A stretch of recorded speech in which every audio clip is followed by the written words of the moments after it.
You're listening to the Beyond Mommy Dearest podcast, where we talk about growing up with narcissistic moms, how it shapes your nervous system, your relationships, and your sense of self, and how to heal without shame. I'm your host, Nolani Pearl Hernandez. I'm trying to break. Isabel, thank you so much for being here. I appreciate it. Thank you for having me. Yeah, definitely. It's always so interesting for me as a mother to find kindred spirits online where they're also amazing mothers, but they had really crappy examples. So, can you tell me when you first realized that your childhood wasn't normal, even if it looked fine on the outside, but on the inside, it was just horrible? Well, to start with, I lived the first 7 years of my life back home, which was in Colombia, and I was raised during that time by my aunt. Mhm, She used to check our book bags every day, help us with our homework. She used to pick us up from school, or we would go to a friend's house where she would pick us up after, and she would always put our schools close to her job. She was a nurse, mm, and in mhm, Colombia, there's like little towns where they will have where they were in hospital, they were like little clinics.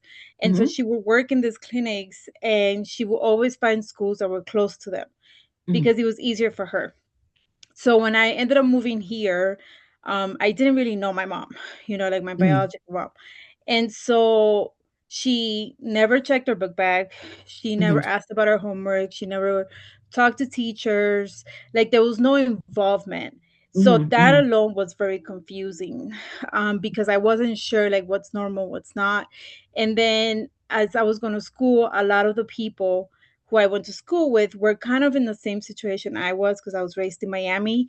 And mm, mhm, so most of us came to this country around the same time. We didn't speak English. We were in the ESO program, which is English mhm, for non-speakers of English or something like that. I don't remember. mhm, mhm, mhm, um, so we were in the program, and so their parents were like our parents, where they worked all day. mhm, mhm, So we literally had either my aunt pick us up, and then they would take us home, but then we'd be alone for the rest of the day. mm, mhm, So they were not involved at all. As I got older, um, and I think even to the point where I had my son, I mhm, think that's when it really started to hit me like what my mom did was not the norm. Like this is not mhm, what all the parents do. mhm, mhm. And It I was think that it's really go ahead, I'm sorry. sorry. I was gonna say that, I think that's where it really hit me. It's really interesting that you bring up that kind of um when you were a kid and you were at home alone. I remember for me that being a poignant part of like knowing that what was going on wasn't normal for me. My parents worked and my dad worked graveyard and my mom worked mornings and they overlapped for like 3 or 4 days out of the week. It overlapped. So I was spending like from 5 o'clock in the morning until like 8 or 8:30 in the morning by myself. And I was like 2 or 3. And the reason why I remember it is because I remember my neighbor, our neighbor at the time, we lived in a duplex, had called the police because she had heard a child crying because my mom was leaving and she was leaving me at home alone in the dark. And I was screaming and crying and screaming and crying, trying to stay with her. And she was pushing me back. And I got scratches on my arms from her nails. It was just a constant thing. And I know my parents were trying to survive. Like we were just talking Yeah. about housing is crazy, especially out in California. And so I understood that. But it was like I did not want to stay at home alone. And I remember the police coming to the house and asking, what are those scratches? But they really weren't equipped to ask any more questions. Like they didn't say, is she staying at home alone? Or this is not appropriate, all of those things. And I think for me, what that really did was put me into survival mode really, really early on in my life. So, what did you recognize in kind of that survival mode when you moved here? And that it's a huge change to go from someone who's super involved in your life to your mom surviving and her just not being involved, whether it was she was working or she was exhausted, whatever. But what roles did you take on growing up? Were they like good ones? Were they dramatic ones? Did you do the overachiever or the invisible one? I became the invisible. I am now 39, almost 40, and Mhm, I'm still in that role. I'm still mhm, an invisible person. mhm, My sister was more of like the rebel where she mhm, rebelled but then overachieved, where mhm, I just wanted to blend in the background. I mm, became very into myself, listening to music all the time. Back then we didn't have phones. So it mhm, was, my CD player, tape player, just burying myself into writing. I used to write a lot. I used to write a lot of poetry, mm, reading a lot of books, and just kind of trying to not be noticed. mm, Um, mhm, so I never really I've always been someone that's very vocal. So I mhm. do speak my mind, but I am someone that would tell you one time and then I won't repeat it again. Right, right. And at that point it's like if you decide to do anything with it, that's on you, not on me. But I definitely became the invisible. Like I just wanted to blend in in the Mhm, background, mhm. you know? Yeah, I totally understand. How did that survival role, being invisible, really? How does it show up now in your parenting? How old is your child, and like, how does it show up now? So I have two boys. I have a 9-year-old and a 17-year-old. Oh wow, yeah. When I first became a mom, I was 21, so I was very young. I had Hmm, just turned 22, literally a month hmm, hmm, after I gave birth. And so I didn't know what I was doing. I had no guidance, nobody who I could really talk to or hmm, call. And so because I was always the invisible one, I'm not someone who reaches out to people hmm, when I hmm, feel kind of stuck. And so I kind of just did the best I could with what I had. I hmm, did live with my mom for a little bit, but if anybody listens to any of my podcasts, I do talk about why I ended up leaving with my son, my mom's house. She was extremely controlling, and it was like a lot of things. hmm, hmm, And so I ended up just kind of fighting it out the best I could. But I did spend probably the first 5, 6 years of being a mom just on survival mode hmm, constantly, hmm, so it hmm. was really hard. Yeah, I had my daughter really young, and my daughter's 30 now. And my husband and I together, we have 4 kids. I have 3 bonus kids. And I remember the moment that I knew that I couldn't live with my mom and raise my child the way that was best. And I knew that the way that she raised me probably wasn't best because I knew how I felt, and I didn't ever want anyone to feel that way. So I totally relate to you in the leaving early and then not having anyone to ask the questions to, right? You Yeah. just kind of figure it out yourselves, and you know exactly like what not to do. But it's, those little things like, and do you remember moments where you realize, okay, I'm totally parenting differently than your mom was parenting you? I think the biggest thing was because my mom was not really involved. I would say between the time I got here in second grade until I graduated, Mhm, my mom probably went to 3 or 4 things for school, one of those being my graduation.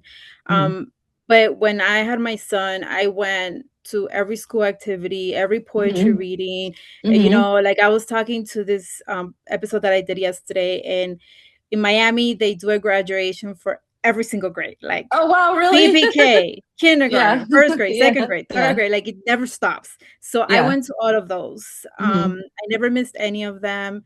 And I even used to work before the job I have now. I had a different job and mhm. it was very toxic. And so even taking time off was like, oh my God, like I don't want to tell her, that I Right, need time off. right. But I did it anyways because I wanted to make sure that when my son looked around, looking for his mom, that he would see me. And the way his face would light up every time that he would see me was like, okay, like this is worth me getting in trouble at work, Yeah.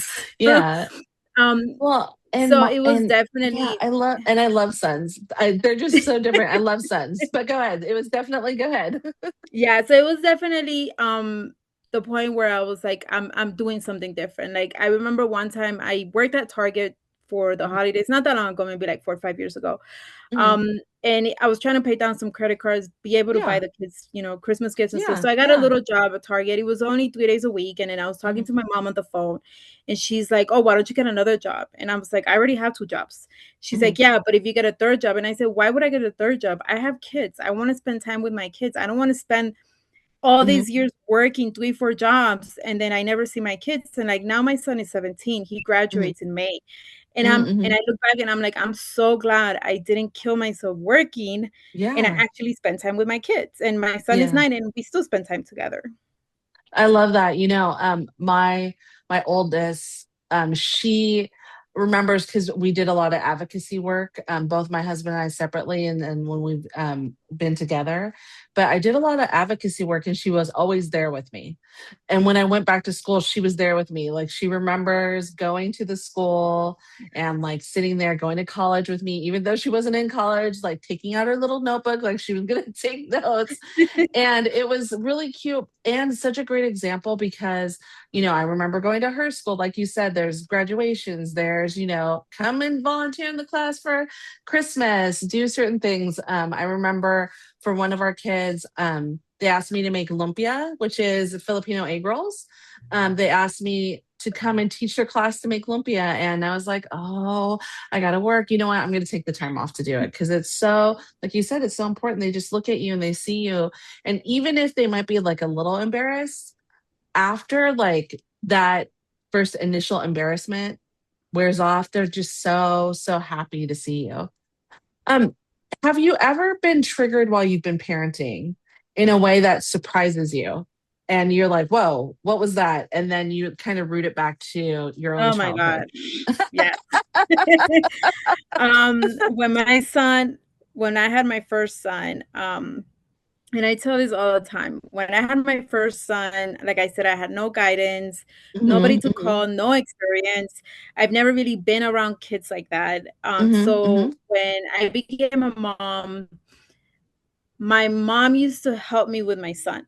Hmm. Um, Hmm. for the first maybe 2 years, year and a half, but it was like a very like I registered for school and she's like, "Oh, yeah, register." So I registered for school and then 3 classes in, she's like, "Oh, I can't take care of him anymore." Yeah. And so I would Yeah. have to withdraw. So it was Yeah. constantly, but by doing that, like I ended up leaving Miami and I moved to Texas because my Hmm. son, Hmm. because he spent so much time with her, he became spoiled, Hmm. arrogant. Hmm. He was just like Hmm. this really bad kid. Hmm. And when we moved to Texas, there were a lot of times, and I still feel so bad about it, that I would lose my, I don't know if I can curse here, Yeah. but Yeah. Oh, I oh, would just please. lose it, Yeah, all you the can time. curse. Yeah.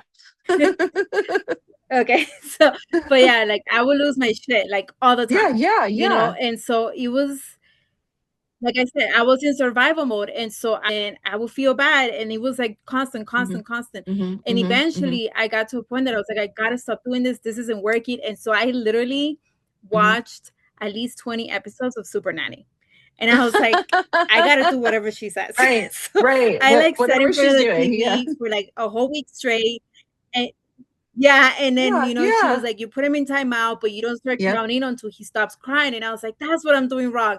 And I did it for like a week, and it worked like a charm. I never had to hit him again, I and it was love great. that. And I, to this day, because I'm Yeah, a different yeah. person now, Yeah. and my oldest Yeah. constantly brings it up, and he's like, "If that was me, if that was me," and I'm like, "Oh my god, let it go!" Like I apologized already.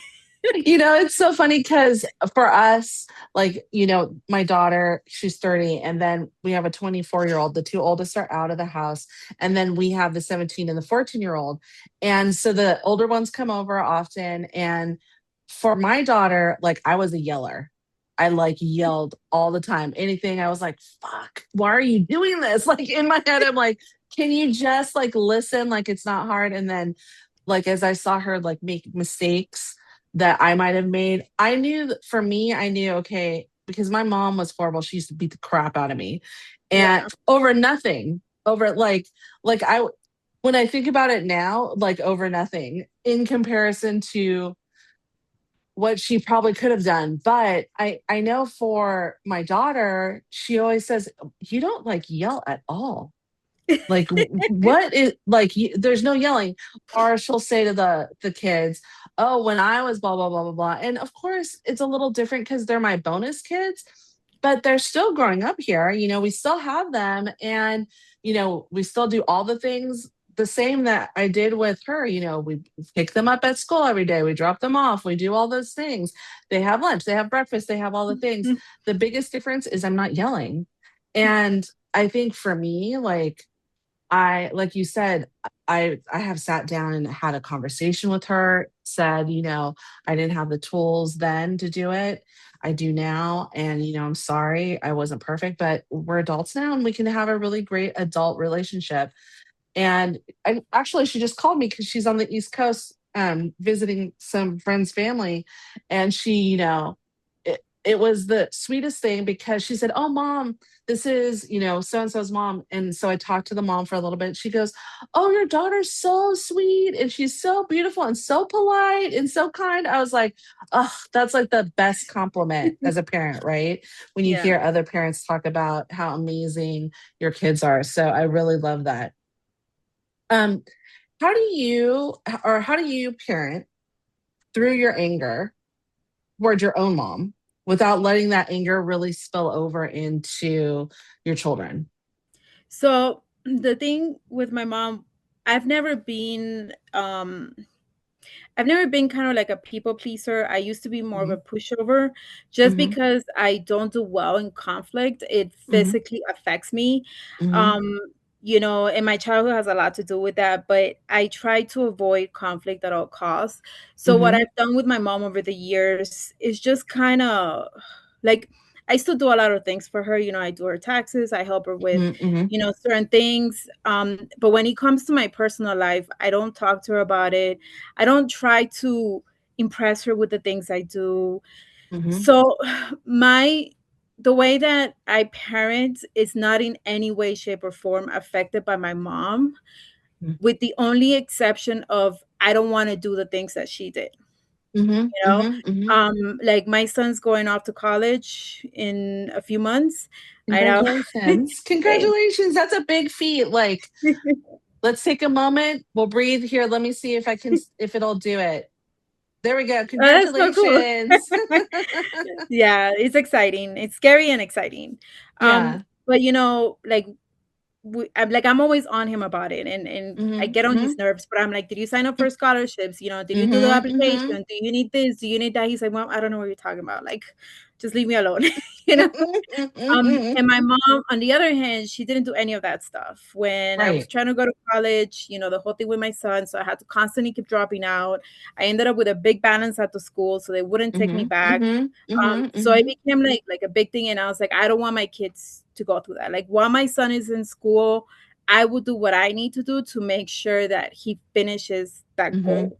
mhm, So those are the only times that I can be like, yeah, my mom's parenting affects my parenting, but other mhm. than that, it does not. Like I don't lose sleep overnight because of the things my mom does, you Right. know? And that's a big thing because you mentioned conflict and, it making you sick. In previous episodes, we've talked about how conflict and the nervous system are really intertwined. And for a lot of people, especially those like you and I who grew up in that really high conflict or emotionally unsafe environments, conflict doesn't just feel like a disagreement, right? For some families, they disagree, there's conflict, that's it. It's like, okay, no big deal. Whereas for us, it feels like danger. Yeah. So we then go into that survival mode where we, fight, flight, freeze, fawn. We go into one of those, and then we have to go through a complete cycle to make sure that we get through it. And that chronic conflict in your nervous system, like a raised voice, could do it. Yep. Um, a slamming of the door could do it. Loud music could do it. A smell can do it. And your nervous system like interprets that, or the criticism or any of those things, interprets that and then thinks that it's life threatening. Because if you as a child have experienced a narcissistic mom or an abusive mom or a mom who was checked out, those look life threatening to you, right? I mean, leaving your child at home alone leaving your child at home after school to come home and try to figure out how to fend to eat and do all those things. Those are life threatening things. We shouldn't have been adultified. And it doesn't mean that you're weak at all. It just means that your body was learning to survive. And that then can make you sick, right? Yeah. For me, any high conflict stuff or anything that makes me emotional, instant tummy ache. It's like instant tummy ache. There's this really funny meme that says, get yourself a girl who has who always has a tummy ache and glasses, because she'll be the one who's like fighting for you till the end.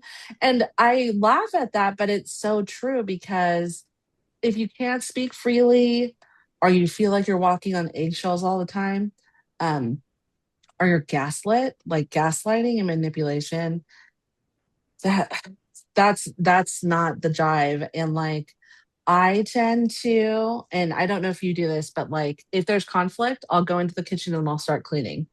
Like, I'll start wiping down the counters. I don't know why, but it's an instant reaction to whatever's going on I when I wish I feel did like that. there's a threat. My house will be clean all the time. I know, right? No, I usually I have I shut down. My Mhm, defense mechanism is to shut down. So if mhm, there's conflict, if there's arguments, if there's anything, mhm, I shut down.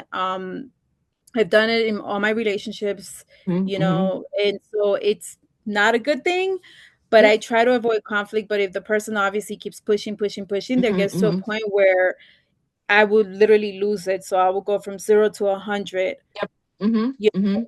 It won't be right away. It won't be super Yeah. quick, but it'll be Yeah. to, like, if you keep pushing and I'm telling you, like, you need to like really back off and give me some Yeah, yeah. space. Yeah.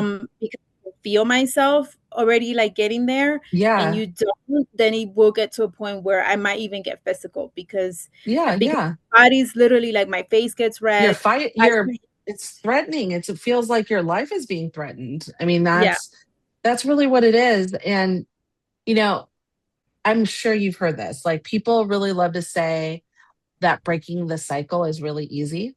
it's not. And fuck you guys. That's what I have to say about that, right? People who But say that what have really got good childhoods. Yeah, are they really privileged? So we'll give them that. But what does breaking the cycle actually look like for you, like on a Tuesday afternoon, where you're like digging deep to help your little one with homework, or you're totally exhausted? So what do you do in order to stay grounded to break that cycle?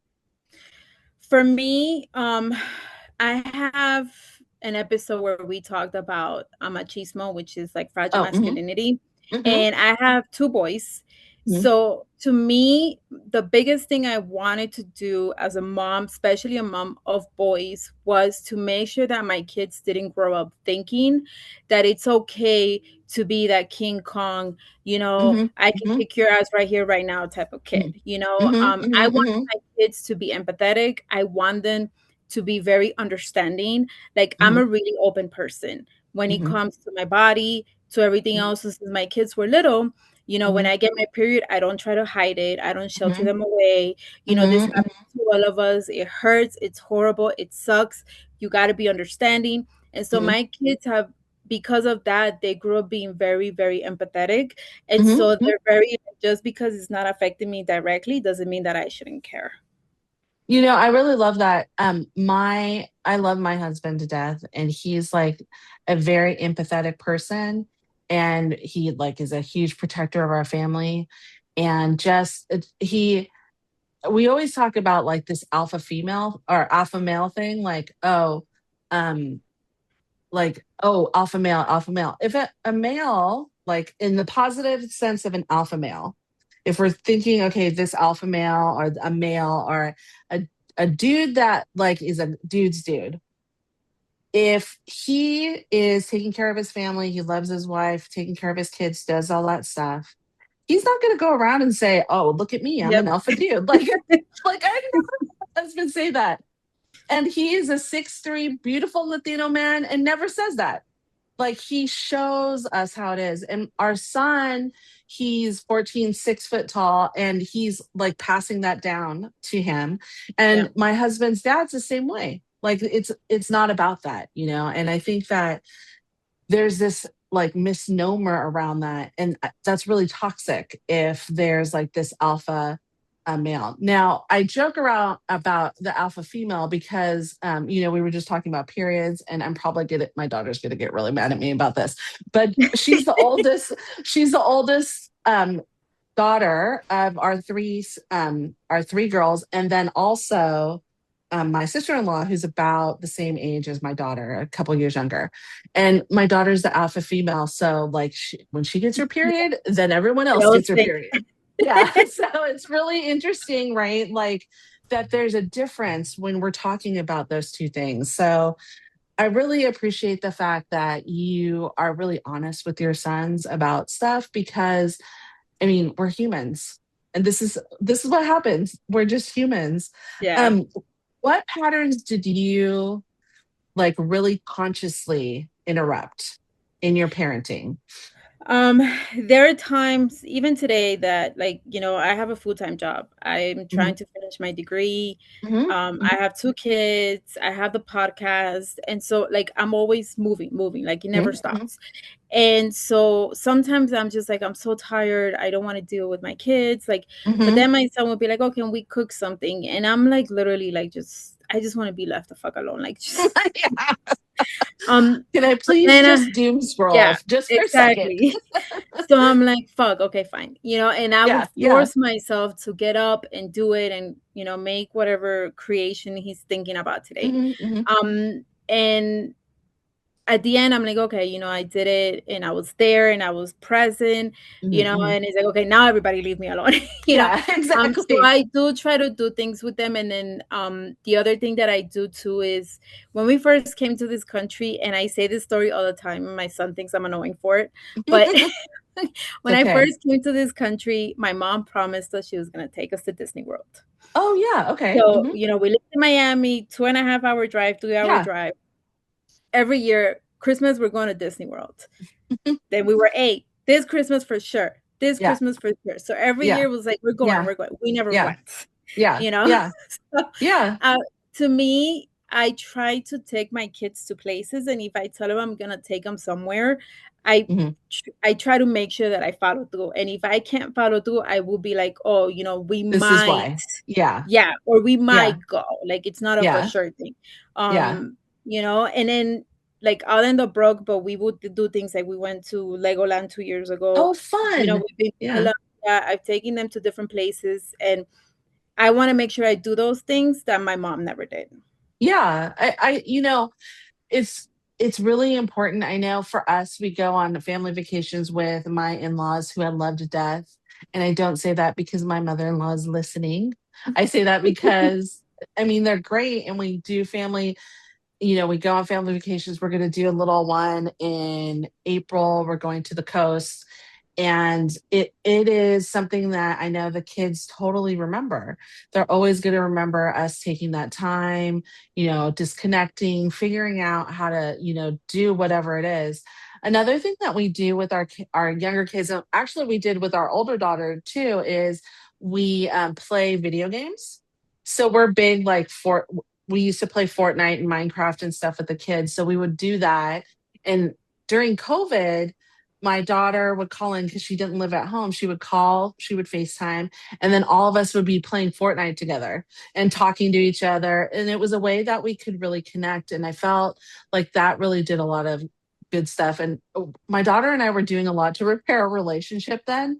And there's this game, it's called Overcooked, and it's like these little animals trying to do like line cooking, and they move like little animals. And she and I were talking, she's all, I just could never get mad at you when you're a panda bear trying to carry like rice. Like how could I get mad at you? And I was like, that's really funny, you know, the ways that our kids, you know, really, my parents never did that, but the way that our kids really like pick up on stuff. And I was really thoughtful to break some of those generational patterns. One of them was like the authoritarian parenting my parents did. For me, that's really proud. I'm really proud of that. what's one of the things that you're really proud of? You mentioned, going on vacation or doing what you said you were going to do. Is there something that else that you're proud of that you've done with your sons that when you look back, you're going to be like, that's something that's a cycle breaking thing that I did? I think I have allowed my kids, both of my kids, to be themselves 100%. Mm, mhm, When I was growing up, and I talk about this in a few of my episodes, when I was growing up and I came to this country, I became more of like a rocker. So I mhm, used to mhm, wear a lot of black. I used to be mhm, very goth. mhm, mhm. And my mom, she hated it. She hated my pants. She hated my clothes. She would literally go in the closet, rip my pants up, My God. and then throw Yeah. them away or just leave them there Mhm. like that, you know? And Yeah. so to this encouraged me from getting more. Mhm. Um, and so it felt like I should be scared to be me, you know, like there was something Mm. wrong with Mhm. me because I wasn't like my sister. I didn't dress in nice dresses and I Mhm. didn't do Mhm. my hair every morning. And Mhm. so it always felt like I was broken, like there was something wrong, you know? Right. And so I could never fully 100% be myself, you know? And for Mhm. someone who already lives in the shadows as it is, it's Mhm. really hard when you're trying to do some type of self expression Mhm. and Mhm. it's a problem. And Mhm. so, what I have allowed for my kids is for them to 100% be themselves. You want to wear Right. that, you want that, fine, let's do it, Mhm. you know? Mhm. And I support them 100%. You know, my oldest, he's into books. He was Mm. in Spanish Mhm. club. He was in the Mhm. chess club. You know, he's into Legos. And so those are Mhm. the things that I kind of fed into as he got older. My Yeah. youngest is into sports. So he's Mhm. played soccer, he's played football, Mhm. he's played Mhm. the only sport he hasn't played is baseball because I know he won't sit through that. So It's um boring. yeah. Nobody cancel me because I said it. It's boring. I just Yeah, don't like exactly. it. So I'm like, he has ADHD and like he Yeah. was in ice skating and I'm like, Oh, I love because it. that's what he likes. And my oldest is like, Mom, is he gonna play like every sport? And I was like, well, we're trying to find what he likes, you know? Yeah, And so exactly. my goal has been for them to be themselves 100%, you I know, love it. and I Mhm. won't wait from that. I really love that. I know that, and they each have their own personalities. Like, and that's something that I was an only child, so I didn't have anyone that my parents compared me to, like who lived with us. But my mom was constantly comparing me to like movie stars. Like, oh, that person's really skinny, or oh, look, her skin's a lot lighter than yours, or oh, look, her hair looks this way. And, when I was growing up and towards the end of high school, when I had my daughter and that first like part of my 20s, I was like a real punk rocker. So, like, my hair was hot pink and black, and that was the way that it was. And that ability to express yourself is a really, really important thing because when you don't, then you have that hidden anger. And I want to talk a little bit about anger, but expressing yourself gives you the ability to like let some of that out. Um, you talk about your frustration. I totally get it. And I have a lot of anger and rage towards like my mom in regards to like how I grew up. But how do you really make space for you to have that rage, be okay with yourself, and not be ashamed of the rage that you feel because of whatever's going on? To be honest, I don't feel angry at my mom's upbringing because I also do understand that she came Mhm, into this country illegally. mhm, She had to mhm, work mhm, all the hours that she worked. She had to leave her daughters behind for 7 years. And mhm, so I do also understand that the struggle was very hard for her as well. And she mhm, grew up with a mom who had a lot of kids. So mhm, she was raised by her sisters. She wasn't mhm, really raised by my grandma. mhm, And she worked the way she did with what she had. mhm, mhm, So I don't hold anger against her. Does she frustrate me? Yes. Does she get on my nerves? Yes. Does her mhm, calling mhm, me 30 times in one day because she doesn't understand that that's not okay? mhm. Those are things that bother me, but I don't take the things that she did personal That's because really I good. understand. Mhm, And I understand that it's like, I told my sister one time, my mom did what she thought was best for her daughters. And mhm, our mhm, job is to do what we think is best for our kids. mhm, And mhm, one day, if they decide to have kids, they will be even better, you know? mhm, And so mhm, I don't hold any anger whatsoever against my mom. I love that because I know, my mom came over as an immigrant too. She got married to my dad. My dad was born in California, and then they got married. And I know there were some things that weren't okay that she was doing, and she didn't understand that they weren't okay, Yeah. but there were other things that didn't. So there's like that part of it where I think, I love that you hold that grace and that space for your mom to say, I know that she didn't have the tools. I know that she, came here very differently than I came here. And I'm a better parent than she was. And you can Yeah. say that, just I'm a better parent. And I can say I'm a better parent. And I think that it's really, really hard. Do you think that daughters feel different pressures than sons when it comes to like the abuse that mothers give? Meaning, like, if you would have had a brother, because you had sisters, right? If you would have had a brother, do you think that that abuse would have shown up differently for your brother? Oh yeah. Um I can you hear the dogs in the background? Yeah, but it's okay. Okay. It's So this life. yeah.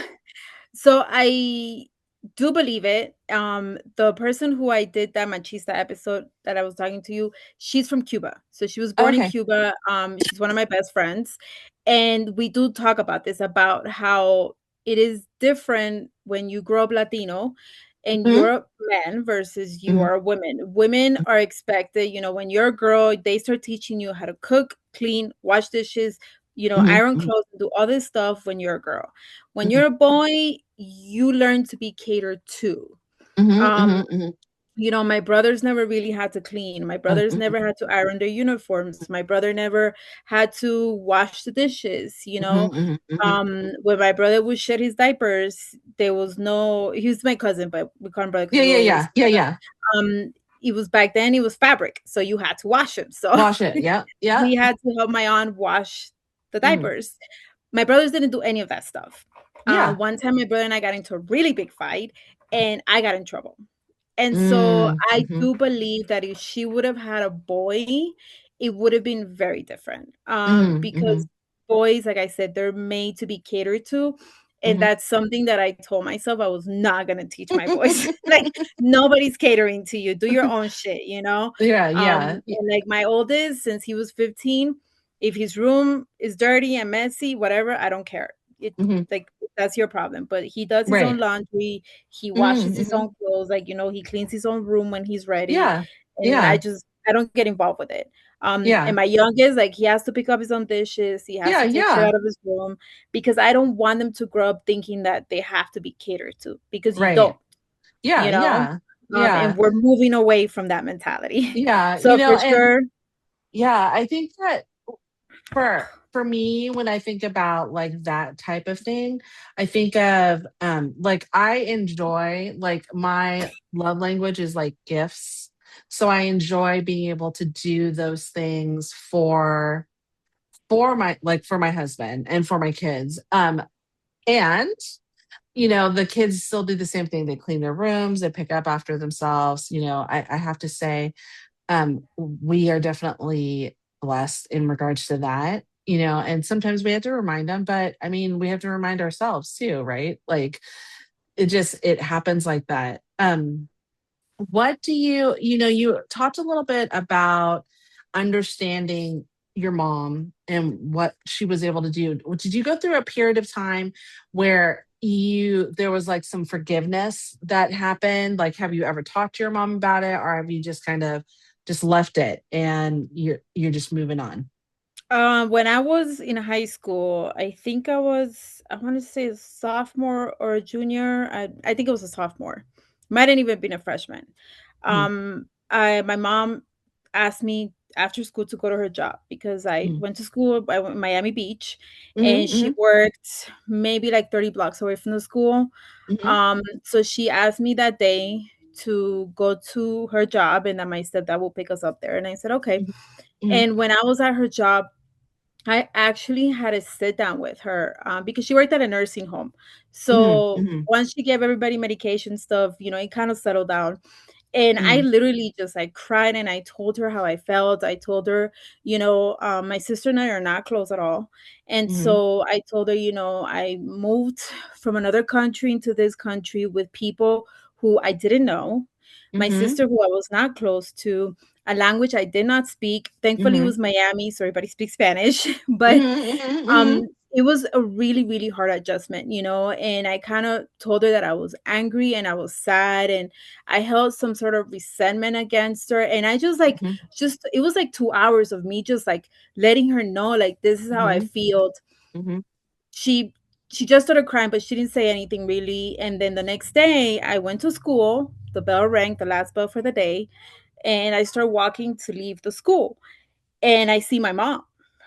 oh, And I was like, wow. "Oh, shit," yeah, like, it totally caught me off guard because and I'll Yeah. never forget it because it was like, when you're, like, in the hallways and everybody's leaving and going this way and going that way, so I'm, like, literally walking out and I see my mom coming towards me, and I was like, "Oh, shit," and she's like, "Oh, come with me," and I said, "Where are we going?" She goes, "To the counselor," and I Mm, was like, "Okay."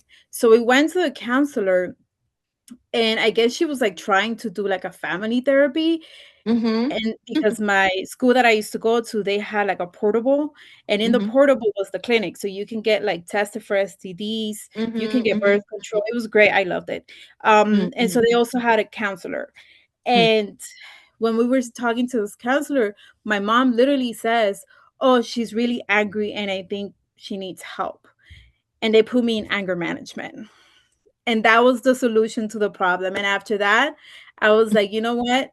I'm not talking about my feelings anymore. I'm not telling you how I feel anymore." Like, I didn't tell her at that moment. It's just because the whole situation just caught me off guard. Yeah, I yeah. just completely shut down. Like I said, I Mhm, shut down when I'm not in a good mhm, situation, when my body goes into fight or flight, it's an automatic shutdown. mhm, Um, so I completely shut down. I didn't say anything. I don't even think I cried. I literally mhm, just sat there. mhm. And then like a week later, they pulled me out of class and they're like, "Oh, you have to go to anger management." And then I had to every math period, every other week or something. It was on Thursdays, and I'll never forget it because it Mm. was like, I'm not even angry, like, Yeah, yeah. you Why am know? I here? Yeah, it's so funny. This totally mirrors the same thing that my mom did, but in regards to the therapy, it was like I was in high school. I think I was like either a junior or a senior, and I finally, because usually when I would go to therapy at the school, if they had me go, I would never tell them about what was going on with my mom because I knew one of two things. Number one, it sounded too crazy. So they didn't believe me. So they thought I was a liar. And then that, you end up in anger management or some stupid thing like that, right? Or they wouldn't do anything. But finally, I guess I had built some rapport with this woman and I told her what happened. And she said, "Well, why don't we call and have your mom come in?" And I was like, "Oh, crap." Because with narcissism, a narcissist will never, ever say that they're a narcissist. Of course not. And so I remember her coming in and the therapist was like, "Okay, well, tell her like what's going on." So I told my mom all the things. And my mom was like, totally different person, the sweetest person I've ever Yep. met. "Oh my God, I can't believe you would say I would do that. I never did that." I was like, "Are you fucking shitting me?" Like, that was what was in my head. I was like, "Oh my God." So then I said, "Okay, okay, fine. Oh, you just misunderstood me." Like every gaslighty thing you could think of, that's what came out of her mouth. So I said, "Okay, fine." And the therapist said, "Well, maybe you just need to open up to your mom a little bit more." I said, "Okay, right. I'll get right on that." And then I stopped going to the counselor there at the school because we could opt out of it. And I remember at that moment feeling like no one was ever going to believe me, right? Like I totally shut down like you did. And no one was ever, ever going to believe anything I said. And it wasn't probably until I was in my late 20s, I like said something to my dad. My parents weren't together anymore. And I had said something to my dad about my mom. And he's all, "Yeah, she's always been crazy." And I was like, "What? Didn't you do anything?" Like, I don't understand. Why was I there? And it's always taken a lot for me to explain to people what has happened, like what my mom is. My husband was the first person that when he met my mom did something to him that was incredibly inappropriate. And she was like, oh, she's a narcissist. I was like, thank you. Thank you. Finally, someone. And that, that's a big thing when other people can understand that. I think that's especially in the healing or the self help or the, nervous regulation or any of those things like the work that we're doing with the podcast. I think that's really important for people to be able to say, I don't have to tell you my story. I can say, oh, my mom's a narcissist. And you're like, yep, psycho. Like, you don't even need to ask me what the questions are. And I think that's a really important thing because as survivors of abuse, and we see it now in the news, right? As survivors of abuse, we have to tell our story over and over and over again. And I don't think anyone understands what that does to someone who's been through Yep. abuse, right? When I'm sitting down and I'm doing these podcasts and I'm asking the questions, I really compartmentalize a lot of this stuff because if I dig down deep and try to start to remember things, it's like it's too much. My husband and I were talking the other day. He was working on something, and I had just finished with our last client of the day. And I said, I asked him something about his childhood, and I love listening to his stories because they're funny. Like he tells these great stories. He has a fantastic family. He talks about, being with his mom, and his parents got divorced when he was little. Like he would be with his mom, and they were living at his grandma's house, and like he had a younger aunt, and just like how much fun he had with his uncles and stuff and stories. And I could laugh, and I said to him, you remember so much about your childhood. Yep. I don't remember anything. I don't remember anything. I can remember like key points, like the duplex and the police, or like when my great grandmother passed away, or like I remember faintly like riding my bike, like learning to ride my bike, but I don't remember much. And that makes me really sad. How do you like, and during like, speaking of like that sadness, or like, how do you find joy while you're still like, I'm still really doing a lot of the work of healing. So, how do you find your own joy when you're going through this life, trying to heal from your crazy mom, our crazy moms, and the lives that we've lived? How do you find that space for joy while you're still doing the healing? I want to go back real quick to what you said Yeah, about yeah, not yeah, remembering because yeah. that actually makes me feel really good. Oh, good. Okay, Because see, yes. the other night I was like, I don't know if I was in the shower, but when you get those like aha moments, Yep, yep. and I was like, damn, I don't remember a lot of things about my childhood. Like I remember we lived in an apartment in a second floor. I Mhm. don't remember anything in that apartment. I Yeah, remember walking into the apartment, but we were there for like 3 years. Don't remember yeah, any of it. yeah. When I came to this country, don't remember it. And I was Mhm. like, and I always thought, I know you're not supposed to really remember the first 4 years, but I was already like 9, 10 years old. And I don't know, it blows my mind. So it's good to know that I'm not alone. No, and that's really common, especially because you think of like, let's talk about something in the news. Like when you think of like all this Jeffrey Epstein stuff, and you think of a lot of the survivors don't remember like key Yeah. points. And it's really what your brain does to protect you from like the really fucked up shit. I mean, Yeah. and that's really what it is. And when abuse happens, especially that chronic child abuse, and that's what we're really talking about, right? The brain prioritizes the survival over any documentation. So if something happens, we have a smell, or there's a certain body sensation, it might trigger us to go in that survival mode because we're like, oh my gosh, this is reminding of us of something. But we won't remember those large portions of the childhood, but we'll remember those voices, our facial expressions. I can tell you if someone's a narcissist pretty quickly because Yeah. there's certain facial expressions, right? And because of that danger. And when those memories surface up later, it's not because you created them. Like a lot of people think, oh, you filled in this information or you created it. And it's not because you're making them up, but it's because your nervous system is finally feeling safe enough to let them go. Like I remember when I first got with my husband, I was like, oh, I was like, I didn't do that. It was like constant. And it was because finally, after 30 plus years of life, I felt safe. Yeah. I felt like I was in a place where somebody would believe me. And that's definitely what it is for you. Like, and we heal. That healing is slow. And so sometimes you'll remember like specific events. Like you'll be like, oh, this smell reminds me of blah, blah, blah. Or you'll dream about people. And then you remember like something that happened in your childhood. I bet you anything, you probably remember a lot about your aunt in that first 7 years. Yeah, I do. Like, I remember yeah, some a of lot it of for good sure. feelings, right? And more than the time that sent your mom, right? And then, Yeah. and that's normal. So, yay, you're you're normal. It's totally normal. Yeah, so to Good. go I'm back to your glad I could do question that. about Yeah, yeah. the joy. So like I said, I don't hold resentment for my mom. Hmm.